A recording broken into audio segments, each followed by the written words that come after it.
Assalamu alaikum wa rahmatullahi wa barakatuh, dear brothers and sisters. In this episode, we journey into the story of one of the most remarkable inventions of the Islamic Golden Age, the astrolabe. A simple circle of brass, yet for centuries it served as a bridge between heaven and earth. It could measure the stars, tell time, guide travelers, and even determine the Qiblah, all without a single line of code or an ounce of electricity. While the concept began in ancient Greece, it was in the world of Islam that the astrolabe was perfected, transformed from theory into a masterpiece of engineering, faith, and art. When the Abbasid Caliphate rose, scholars in Baghdad's House of Wisdom began translating the works of earlier civilizations. Greek astronomers like Hipparchus and Apollonius had laid the mathematical foundations, but it was the Muslim scientists of the 8th and 9th centuries who brought the astrolabe to life through the Great Translation movement. Texts on geometry and astronomy were rendered into Arabic. Within a few generations, Muslim astronomers had surpassed their predecessors, producing astrolabes of unmatched accuracy. The oldest known example, signed by Nastulus in 927 CE, still survives today, proof of the precision and craftsmanship of the Golden Age. Even the word itself took on a new identity. In Arabic, it was called Akidu al-Nujum, the star taker. For these scholars, mapping the heavens was not just science, it was a way of understanding the order of Allah's creation. For Muslim astronomers, studying the cosmos was a form of ibadah, worship. The Quran calls upon humanity to reflect upon the heavens and the earth, and through instruments like the astrolabe, this reflection became both spiritual and scientific. It served three sacred purposes. One, to determine the times of prayer by tracking the sun's movement. Two, to find the Qiblah, the direction of the Kaaba in Makkah. Three, to track the lunar calendar, guiding Ramadan and the months of worship. Every precise measurement had a divine purpose. Each observation of the stars was an act of devotion, a way to align both the mind and the soul with the universe. Allah created in perfect balance. Imagine holding the universe in your hands. That was the astrolabe, a brilliant analog computer powered not by code, but by geometry and intellect.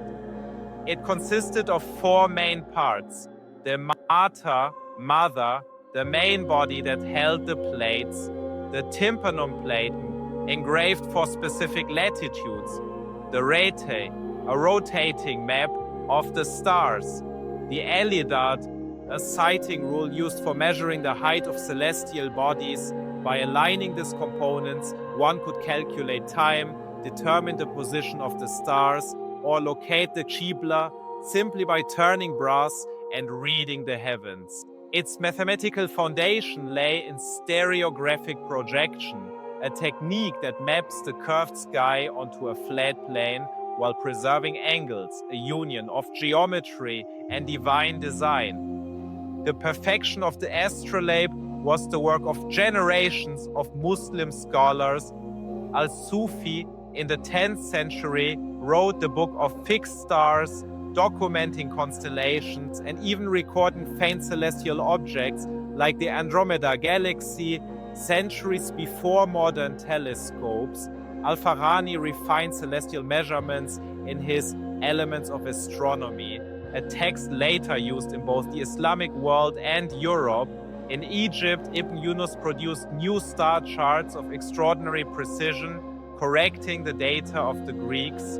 And in Syria, a woman made her mark, Maryam al-Ijliya al-Astrolabiya, a master craftsman of astrolabes in the 10th century, whose skill earned her fame across the Muslim world. Every astrolabe was both a scientific instrument and a work of sacred art, adorned with Arabic calligraphy, Quranic verses, and geometric beauty. Yet one limitation remained: each astrolabe worked only for a single latitude. An astronomer in Cairo could not use one made for Baghdad or Andalus. Then came Al-Zarqali, Al-Zarqal of Toledo, a genius of the 11th century. He designed the Safiha al-Zarqaliya, or universal astrolabe, an instrument that could be used anywhere on Earth. By changing the projection method, Al-Zarqali freed the astrolabe from geographical limits. It was a triumph of mathematics and imagination, transforming a local device into a universal tool for exploration. Europe later adopted his design as the Safiha al-Zarqalis, which influenced astronomers well into the Renaissance. The astrolabe was not confined to observatories or palaces. It was a tool for life. On land, it guided Muslims toward Mecca. At sea, it guided sailors across oceans. By measuring the height of the sun or stars, navigators could determine their latitude. This was the secret of Muslim navigators like Ahmad ibn Majid, the Lion of the Sea, whose work laid the foundation for oceanic navigation long before the European age of discovery. From the minarets to the high seas, the astrolabe connected faith, science, and exploration, charting not just the heavens, but humanity's place within them. Even today, the legacy of Islamic astronomy remains written across the sky. Many scientific terms in English come from Arabic. Zenith, from Samt Aras, the direction overhead. Azimuth, from Asumut, the directions. And Nadir, from Nazar, the opposite direction. Likewise, many prominent stars, such as Rigel, from Rigel, Foot, Aldebaran, Aldabaran, and Deneb, Danab, Tail, carry Arabic names preserved through centuries of astronomical tradition. The scientific revolution of Europe was built upon the light preserved and expanded during Islam's Golden Age. For the scholars of the Golden Age, the astrolabe was not merely a scientific tool, it was a symbol of harmony between faith and reason. Every line and circle reflected a universe created with order and purpose. Every calculation was a reminder of the ayah, and He is the one who made the stars for you, that you may be guided through them in the darkness of the land and the sea. Surah Al-An'am 6:97. The astrolabe was a way of reading those signs, a key to understanding both the cosmos and the Creator's design. Brothers and sisters, the story of the astrolabe reminds us that knowledge, when guided by faith, can illuminate the darkest skies.